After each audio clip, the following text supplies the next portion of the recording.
ஒரு சிவாலயத்துல தரிசனத்துக்கு போறீங்களா, நமச்சிவாய வாழ்கநாதன் தாழ் வாழ்க, இமைப்பொழுதும் என் நெஞ்சில் நீங்காதான் தாழ் வாழ்க, கோகழி ஆண்ட குருமணி தன் தாழ் வாழ்க, ஆகமம் ஆகி நின்று அன்னிப்பான் தாழ் வாழ்க, சொல்லினே போங்க.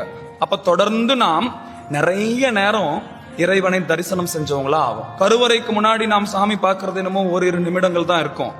ஆனால் இப்படி பதிகங்களை சொல்லிட்டு போனோம்னா நாம சாமியை பார்க்கறது ஓரிரு நிமிடம் தான், சாமி நம்மள நிறைய நேரம் பார்த்துன்னு இருப்பார்.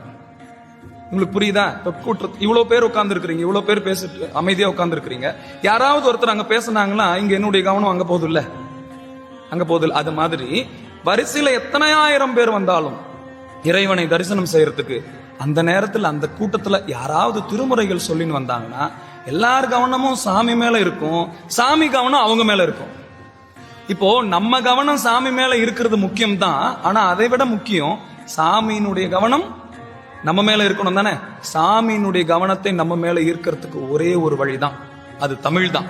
தமிழுக்கு அவர் கட்டுப்படுறாரா இல்லையா? அந்த தமிழுக்கு அவர் கட்டாயம் ஓடி வர.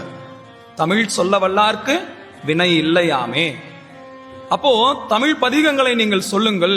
நீங்க சாமியை தேடி போக வேண்டியது இல்ல, சாமி உங்களை தேடி கட்டாயம் அந்த இடத்துக்கு வந்துடுவார். அதனால் நம்ம வாயார சாமியினுடைய நாமங்களை சொல்வதற்கு ஒருபோதும் வெட்கப்படக்கூடாது. Download ShareChat.